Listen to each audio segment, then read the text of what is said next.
إن الحمد لله نحمده ونستعينه ونستغفره ونستهديه ونعوذ بالله من شرور أنفسنا ومن سيئات أعمالنا فإنه من يهده الله فلا مضل له ومن يضلل فلا هادي له أشهد أن لا إله إلا الله وحده لا شريك له وأشهد أن محمدًا عبده ورسوله أرسله بالهدى ودين الحق ليظهره على الدين كله ولو كره المشركون. اللهم صل وسلم على هذا النبي الأمين محمد ابن عبد الله الصادق الأمين الذي بلغ الرسالة وأدى الأمانة، نصح الأمة في كل حرف من القرآن يتلى، كشف الغمة ونهى الظلمة وجاهد في الله حق جهاده حتى أتاه الله اليقين، فتركنا على مهجة البيضاء ليلها كنهارها لا يزيغ عنها إلا هالك، فصلوات ربي وتسليماته عليه وعلى آله وصحابته ذوي الشرف العظيم. أما بعد، أحبابي في الله، أوصيكم أولا وإياي بتقوى الله تعالى وطاعته، واعلموا أن المفازة للمتقين. اللهم يا رب اجعلنا من المتقين مخلصين لك الدين، آمين يا رب العالمين. Ndugu Islam, baada ya kumhimidi Mwenyezi Mungu Subhanahu wa Ta'ala na kumtakia sala njema na taslim kiongozi mteule wa umma huu mtume wetu Muhammad sallallahu alayhi wasallam, nachukua fursa hii kwanza kuwahusieni pamoja na kujihusia nafsi yangu juu ya kumwogopa Mwenyezi Mungu Subhanahu wa Ta'ala, kwani waliofaulu ni wale ambao wamekubali kumtii mtume sallallahu alayhi wasallam na kufuata nyenendo za bwana mtume Muhammad sallallahu alayhi wasallam, amri za Mola na makatazo yake. Huyo ndiye aliyevaa vazi la uchamungu katika ulimwengu. Kwa kipimo hiko, ndugu Waislamu, nikiwa katika msikiti wa Kulthum, nimewaandalieni maratibu wa msikiti kama huu kichwa cha maudhui yenye athari kubwa sana iliyopo katika mujtamaa wetu sisi kama umma wa Kiislamu. Ayuha almu'minun, alyawma aqifu baina aydikum liuhaddithakum an jarima. Ndugu Waislamu, nimesimama juu ya mimbar tukufu kama hii mbele yenu akishuhudia Mwenyezi Mungu Subhanahu wa Ta'ala haya tunayoyazungumza, nikimwomba kwa moyo mkunjufu wa kumwambia Mwenyezi Mungu, ya Rabb, tujalie haya ambayo tutayazungumzia kwa siku hii ya leo yapenye ndani ya adhanul jawarih ila adhanil qulub, yapenye katika masikio yetu, yaende mpaka katika masikio ya mioyo yetu, kwa sababu lenye ambalo tutalizungumzia kwa siku hii ya leo, ili Allah atupatie taufik tuwe ni wale miongoni mwa wenye kusema na kutenda, na tuwe na wale miongoni mwa wale ambao kwamba yastami'una alqawl fayattabi'una ahsanahu, husikiliza neno takatifu linalotoka kwa Mungu na kuliandama kwa kulifuata kwa njia iliyo bora zaidi. Allahumma amin ya Rabb. Jarimatun, unwani yetu itazungumzia kuhusu uhalifu, ndugu Waislamu, uhalifu ambao kwamba idha tasallalat ila alqulub, lau utapenya na kutiririka ndani ya mioyo ya Waislamu, awrathatuha alhaqdu walbaghdha, hujaza huu moyo chuki na khasama iwapo jarima kama hili litaweza kupenya ndani ya mioyo ya Waislamu. Wa idha intasharat, uhalifu ambao tutazungumzia lau utakuwa ni wenye kusambaa na kuenea katika ulimwengu, baina nasi, baina ya jamii, yani baina yetu sisi watu, safakati dimaa, husababisha hata damu zikaja kumwagika, wa qat'ati al-arham, na vizazi vikakatika vipande vipande, faraqat al-ukhuwa, hata kusababisha udugu wa kinasaba kuweza kupasuka, wa adha'at al-huquq, na kupora haki za wanadamu zinazostahiki kufanyana wao baina yao, kwa sababu ya jarima kama hilo. Ndugu Waislamu, si jarima lingine isipokuwa ni jarimatul fitna, uhalifu wa fitina. Jarimatun, ndugu Waislamu, uhalifu huu tabda'u bikalimati mithlu alhisad, ni uhalifu unaanza kwa neno kama vile mfano wa kokoto ambao tunavyoijua sisi upana wake na ukubwa wake. Kokoto ile itakapopata sehemu ya kutua vizuri, keshole sisi haituiti tena kokoto ile, linaitwa ni jabali. Kwa hivyo sawia na fitna, na huanza kwa neno tu, ndugu Waislamu, baadaye likatiririka ndani ya mioyo, likapasua nyanja tofauti tofauti katika uslubu wetu kama Waislamu, jambo ambalo tumetahadharishwa sana na Bwana Mtume na Mungu katika Qur'anul Karim. Tabda'u bikalimatin, huanza tu kwa neno, thumma tatahawalu ila sha'i'a, kisha likageuka lile neno likawa sasa ni uvumi. Limetoka tamko tu kwa mtu, baadaye uvumi umeingia katika mji au mtaa.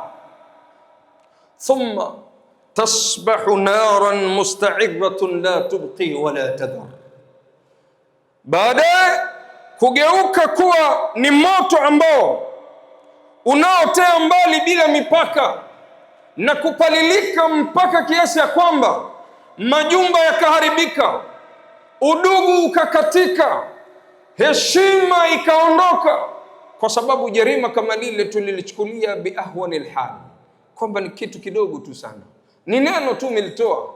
Lakini kwa mujibu wa dini ya Kiislamu na uslubu, unapotaka kutamka tamko lolote lizingatie mwisho wake, fa in kana khairan famdhi wa in kana sharran fantahi.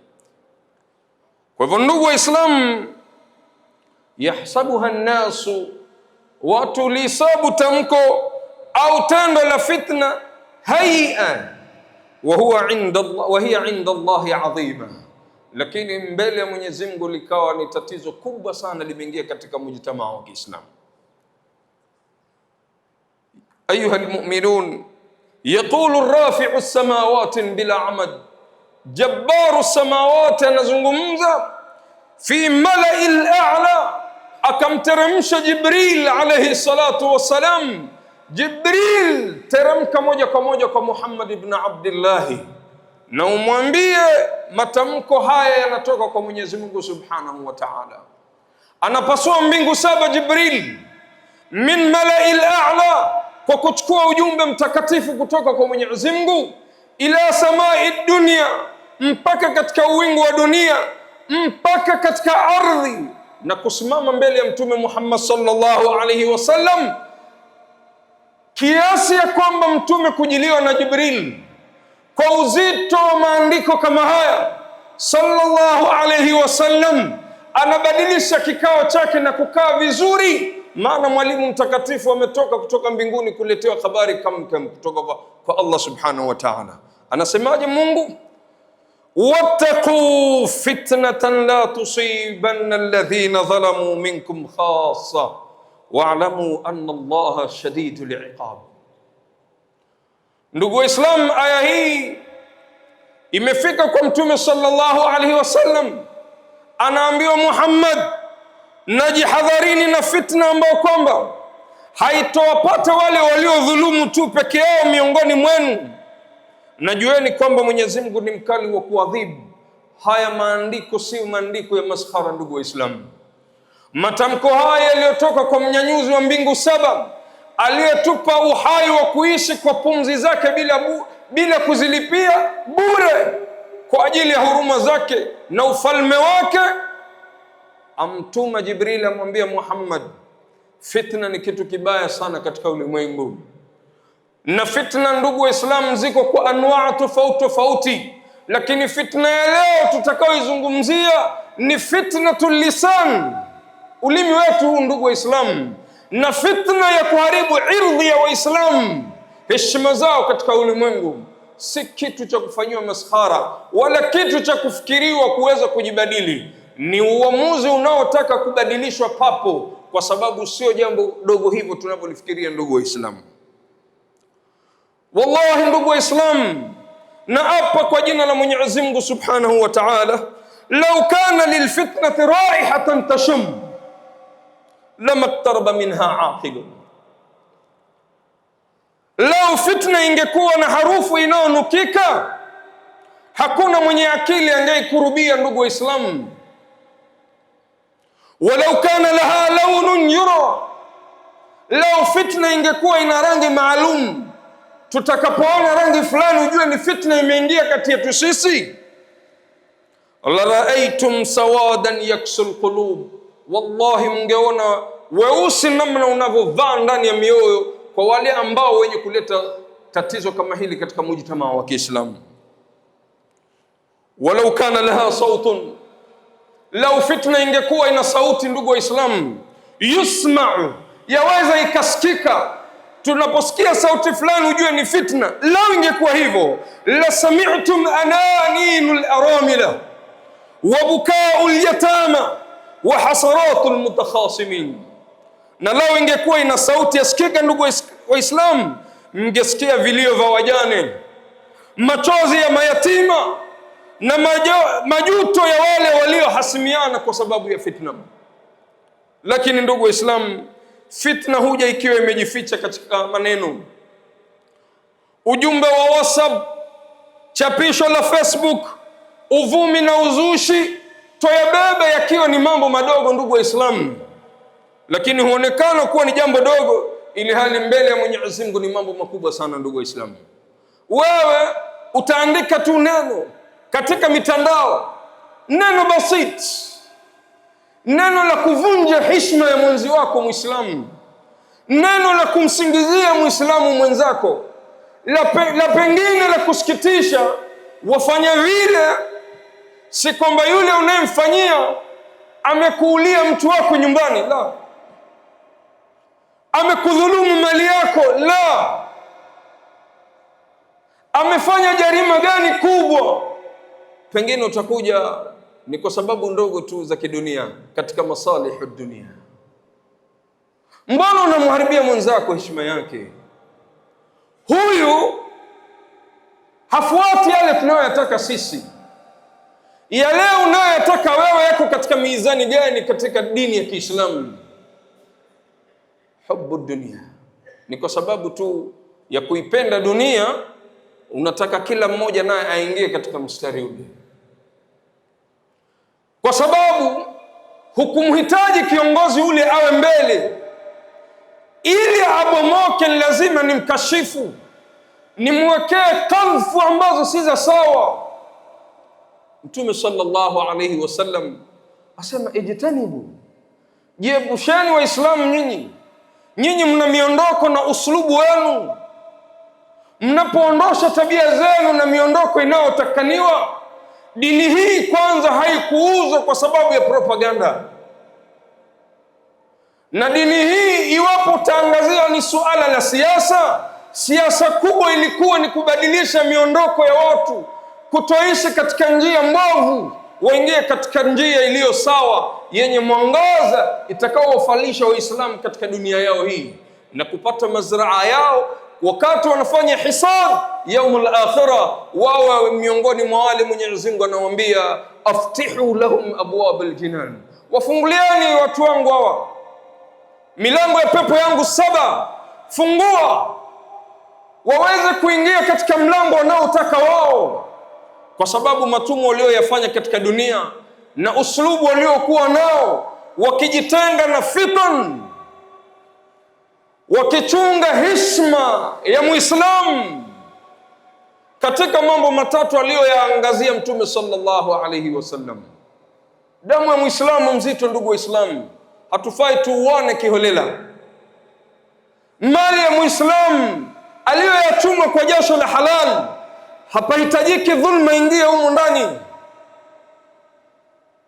Na zaidi ya heshima ya Muislamu, irdhul muslim, heshima ya Muislamu huwezi kuithamanisha na dunia na viliomo ndani yake. Leo wathaminisha mali,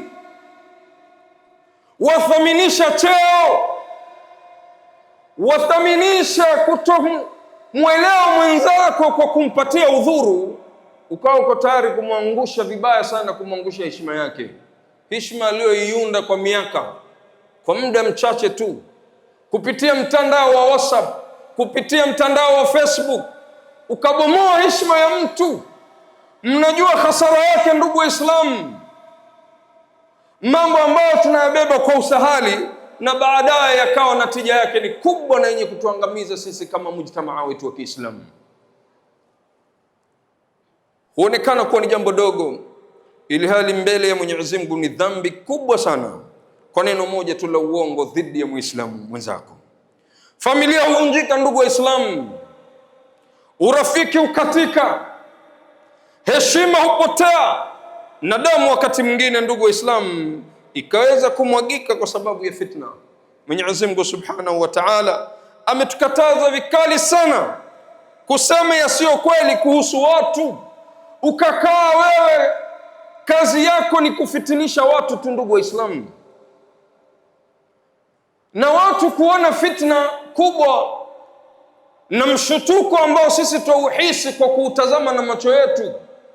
Tuona fitna kubwa ni mtu kauawa na Muislamu mwenzi wake, lakini angalia Allah Subhanahu wa Ta'ala, mbali ya kwamba unaliona ni jarima kubwa mithlu au azyad min jabal Uhud, la Muislamu kuuawa, damu ya Muislamu kumwagwa, jabbaru samawati wal ardi subhanahu wa ta'ala anasema wal fitnatu ashaddu min al qatl. Kwa kipimo utakavyoelewa uadui wa mtu, ndugu Muislamu, aje mtu akuulie mtu wako kwa namna ya mashekhe wote watakavyokuja kutaka kuleta islah, asema nataka kufanya islahi na kumsamehe, lakini kila nikikaa damu ya ndugu yangu yanisimamia kwenye uso wangu, ameniulia ndugu yangu. Unalibeba ni jarima kubwa sana, lakini ndugu hajauawa zaidi ya mtu aliyefitinishwa na Muislamu. Wal fitnatu ashaddu min al-qatl. Si maneno yangu mimi kama khatibu al-minbar, haya ni maneno ya Mwenyezi Mungu Subhanahu wa Ta'ala, ni maneno yanayotoka katika kitabu ambacho kwamba la raiba fihi, hamna shaka wakati yanazungumzwa maandiko kama haya kutoka kwa Allah Subhanahu wa Ta'ala. Ndugu Waislamu, innal fitna babun idha futiha. Waislamu yafaa ufahamu kwamba fitna ni mlango. Unapofunguliwa mlango huo, hamna anaingia kwanza, dakhala minhu shaitan. Ukiufungua mlango wa fitna, kiongozi wa kwanza ambaye atakuwa mbele yako itakuwa ni Iblis. Wa akhraja minhu rahma, na mlango huu unapopewa nafasi, rahma inaondoka, inampisha shetani aingie pale, na wewe ukiwa ni maamuma wake umemfuata. Wa adkhala makanaha, sehemu ya rahma inapotibuka na kuondoka, sehemu ile haikai wazi, ndugu Waislamu, sehemu ile inakaliwa na al-adawatu wal-baghdha, uadui na uhasama unapenya pale ndani. Ndugu Waislamu, atadruna limadha hadhara Allahu minna al-fitna?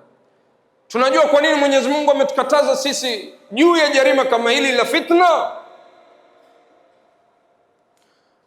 Liannaha narun, kwa sababu fitna, ndugu Waislamu, ni moto. Idha ishta'alat lam tufriq baina mudhnibin wa bari. Fitna inapopenya, ndugu Waislamu, haitofautishi ambaye anahusika na asiyehusika, wala baina salihin wa talihin, wala haitofautishi baina mtu mzuri na mtu mbaya, bal ta'ummul jam', inakusanya wote na inachanganya watu wote. Ndugu Waislamu, kabla an tunqila khabaran, yafahamu Islamu wewe kabla ya kunakili habari yoyote, tadhkur, kwanza kumbuka, annaka satakhifu baina yadi llahi wahdak, utasimama mbele ya Mungu peke yako. Ndugu Muislamu, kabla ya kutoa habari ifike mahali pengine kwa ajili ya kufitinisha, kumbuka hilo. Wa qabla an taktubu risalatan, na ikiwa unatumia mitandao hujaandika lile neno, tadhakkar, kumbuka, anna almalaikata taktubuha, malaika wanaandika qabla an tasilu hadhihi alkhabar ila an-nas, haijafika kwa watu ile habari wao waiandika, nao wale malaika waliopewa kazi ya kuandika matendo yako wananukuu habari kama ile, yufattinu hadha ar-rajulu fulanan, huyu fulani anamfatinisha fulani, ya rab fashhad, iko katika kitabun la yughadiru saghiratan wala kabiratan illa ahsaha. barakallahu li wa lakum bil Qur'anil azim wa nafa'ani wa iyyakum min al ayati wadh dhikril hakim. aqulu qawli hadha astaghfirullah al azim li wa lakum wa li sa'iril muslimin wal muslimat fastaghfiruhu innahu huwal ghafurur rahim wa huwal barrul karim.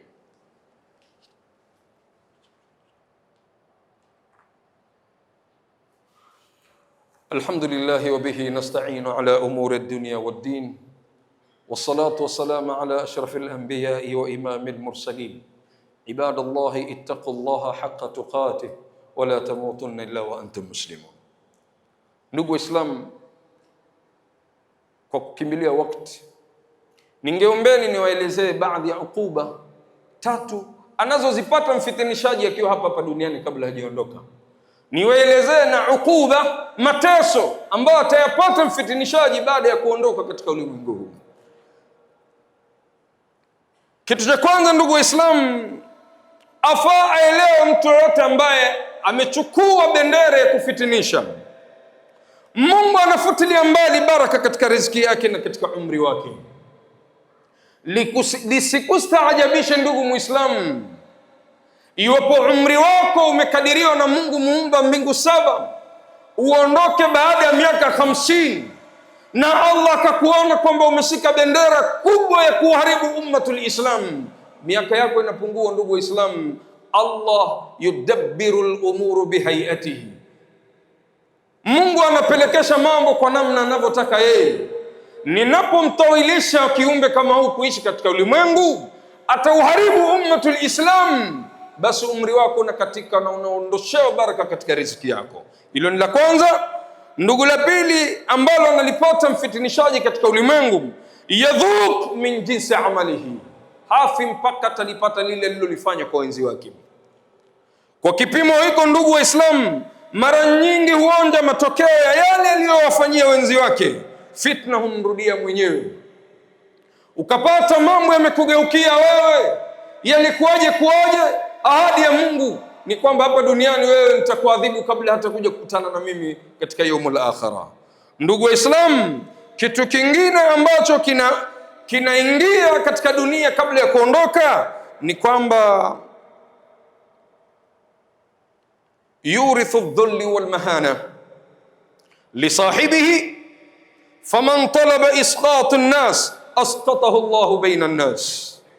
Mwenyezi Mungu humpa dhul, akadhalilika katika ulimwengu, na yule ambaye anataka kuangusha watu, Allah anamwangusha yeye mbele za watu, akawa ni mtu dhalili katika umma wa Kiislamu.